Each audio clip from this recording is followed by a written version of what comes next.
шинжлэх ухааны сургуулийн багш эрдэмтдийн одоо бас судалгааны ажлын үр дүнд өнөөдөр бас Монгол Улсын эрүүл мэндийн салбарт нэг одоо шинэ технологи бол нэвтэрч байна гэж бол хэлж байна. Энэ нь бол яраад төрөлхийн одоо эмгийг эрт одоо энэ илрүүлэх хатаасан цуснаас скрининг одоо шинжилгээ одоо бас хийх ийм одоо аргыг бол нэвтрүүлэх ийм одоо шинэ технологи бол нэвтэрч байна. Энэ нь бол яраг дөнгөж одоо төрсөн яраг 24-өөс 72 цагтаа ярагаас цус одоо авах замаар төрөлхийн эмгэгийг одоо эрт илрүүлдэг ийм одоо шинэ технологи бол нэвтрүүлж байгаа. Ингэснээр манай хөгжлийн бэрхшээлтэй иргэдийн дунд нийт одоо байгаа иргэдийн 50% нь ер нь төрөлхийн хөгжлийн бэрхшээлтэй гэсэн ийм бас статистик том мэдээ байдаг. Тийм учраас бол энэ няран цуснд одоо хийж байгаа энэ скрин шинжилгээгээр бол эрт одоо эмгэгийг одоо илрүүлэх удамшлын одоо удамшлын одоо өвчнийг одоо эрт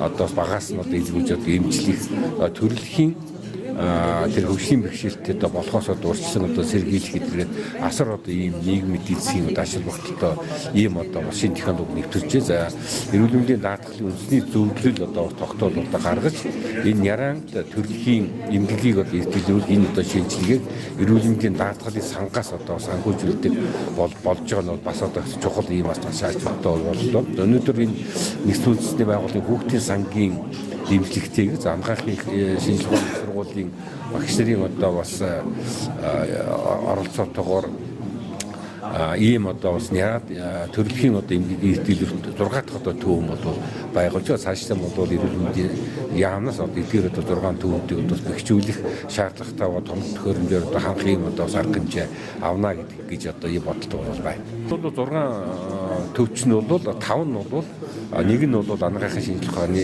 сургууль дээр төвшөөс бус 5 нь бол хөдөө орон нутгуудад ийм одоо бас төрөлхийн няран одоо төрөлхийн эмгийг эртүүлэхийн төвд бол 5 нь хөдөө аймаг орон байгууллагууд ажиллаж байна. Under the leadership of the Ministry of Health and also the President of the University of Medicine in Mongolia, with support of UNICEF, you're able to have this last newborn screening center that has been inaugurated today. I think it's very important in the context of Mongolia, so that every child which is born can be well screened, so that we can analyze the disease they might have in the future, so the better treatment can be provided in time. So it's a very great achievement for the country, and we are very, very happy for that. Эрүүл мэндийн яам болон хүүхдийн сангийн төлөөлөгч бас энэ арга хэмжээнд ирээд байгаа юм байна. За бид нэгдсэн улсын байгууллагын хүүхдийн сан эрүүл мэндийн яам болон анагаах шинжилгээ ухааны их үндэсний сургуультай хамтран одоо 6 дахь төвөө ингээд энэ одоо нэлээ. Тэгээд одоо одоогийн байдлаар Монголын бүх одоо бүсийн ажиллагааны төвүүд энэ хүн төвийг нээснээрээ одоо хүүхэд Монгол оронд төрж байгаа хүүхэд болгон нэрэн эрт илрүүлэлт хамрагдаад за тэгээд төрлийн одоо гажиг илрүүлэхийн тестийг хамруулснаа хүүхдийн цаашдын эсрэг мэндийн амьдрал хэрэглийг бол маш сайн хангах ийм үйл ажиллагаа болж байгаа. Тийм учраас бидний бол энэ бол маш чухал одоо үйл ажиллагаа. За тэгээд энийг цаашдаа Монгол Улсын одоо засгийн газар болон эрүүл мэндийн яам цааш тогтвортой байдлыг хангаж үзээд одоо эрүүл мэндийн даатгалын сангаас энэ хүү тестийг одоо бүрдүүлэх басна бид маш их баяртай байна. За Урангаа аймгийн хэмжээнд яран скрининг шинжилгээний онцлогооны төв нэгдснээрээ бол одоо манай Урангаа аймагт төрж байгаа жилдээ 2100-аад яраа төрдөг. За энэ яраа хүүхдүүд маань бүгд толгой дараалан шинжилгээнд хамрагдах боломж бүрдэж байна. За энэ шинжилгээ хийгдснээрээ бол яраа хүүхдийг эрт үед нэмэлт зүүн шинж тэмдэг илэрхээс өмнө онцлож тухайн өвчнөөр өвчлөхгүй цаашид одоо хөгжлийн бэрхшээлтэй оюуны хосрогдолтой өсөлт хөгжлийн хосрогдолтой болох энэ одоо хүндрэлтэй байдлаас одоо хамгаалагдаж байгаа юм аа. За энэ Урангаа аймагт нэгдсэний ач холбогдол нь бол одоо нөгөө ард иргэд маань энэ шинжилгээг хийлгэхээр Улаанбаатар явах болоод маш их зардал орох тэр боломж байдлаас бол одоо аймагтаа хийх нь илүү одоо ээж аваадаа орцсон одоо тусламж болол чанартай тийм одоо шууд газар дээрээ одоо үйлчлэгдэх тийм боломжтой болж өгч байгаа маа. Жилд ер нь Урангаа аймагт хичнээн төрөлт явагдав. Тэгээ манад нэг жилд 2100-аад төрөлт явагддаг байгаа. За тэгээд 2100-аад төрөлт явагдлаа гэхэд энэ одоо 5 өвчнөөс сэргийлж байгаа шинжилгээ баггүй. Тэгэхэд одоо жилдээ нэг одоо 2000-аас 1500-аас 2000-ад нэг тохиолдол гарна гэж үздэг. Тэгэхээр бол одоо жилд нэг 2-оос 3 хүүхдийг одоо энэ скринингээрээ эрт илрүүлээд онцлоод эмчлэх тийм боломжоор бүрдэж байгаа юм аа. Энэ төвийн нээснээрээ бол одоо Өвөрхангай аймгийн эмч, хүүхдийн эмч одоо бид бүхэн бол одоо маш их баяртай байгаа. Яагаад гэвэл хүүхдээ эрт хугацаанд нь онцлоод, эрт хугацаанд нь эмчлээд цаашдаа одоо эрүүл бойжхот нь бол одоо ашиг бүтэлтэй байгаа нь бол одоо хөдөөгийн ард иргэдэд тусламж үзүүлдэг бидний хувьд бол маш их баяртай байна. За баярлалаа. Бүсийн онцлогын эмчилгээний төвийн Яран эмч ил сүнжлэгчд сүнжтмаа.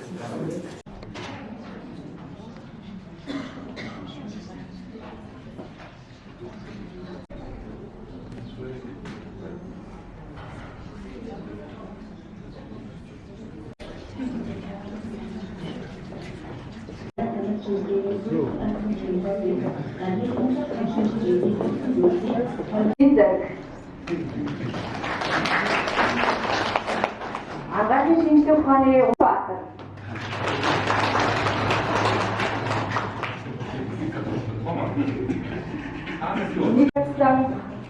доктор агаах ухааны доктор профессор гэ Гэрнлав агаахын шинжилгээ ухааны үндэсний сургуулийн төвлөрлийн захирал агаах ухааны доктор гэ үндэсний сургуулийн нүүр ам сургуулийн төвлөрлийн захирал агаах ухааны доктор агаах ухааны сургуулийн хүүхдийн анхаарлын шинжилгээний эрхлэгч агаах ухааны доктор профессор Д.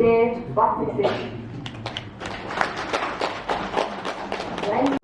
Инфон татвар хүрээвэн нийлүү хэдэн хэмээн за манай энэ салбарын хөдөлмөр за тэгээд тонцгой давуу Тэрэн датаbayсаа Амар уусаа гайхаж хэлж байна.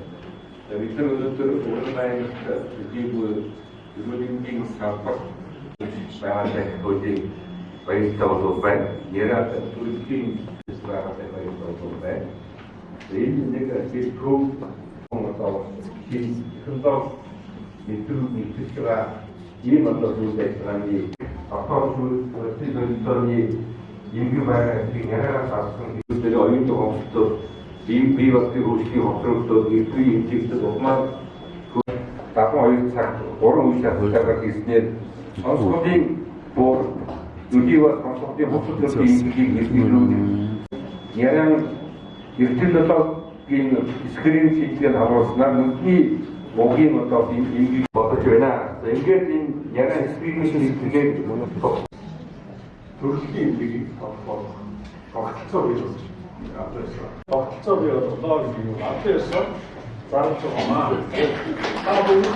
How happy I am today for this last opening of the second screening center, because it has been a very, very long journey together with the university.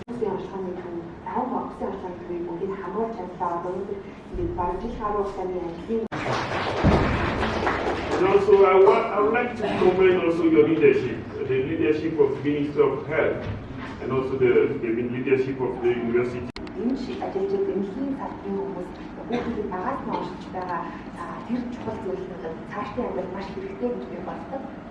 So every child, wherever they are, deserve to be screened so that we know. Бүгд ашигласноороо бид цаашдаа тухайн хүүхдийн хэрэгцээ шаардлага ямар хэмжээтэй ямар одоо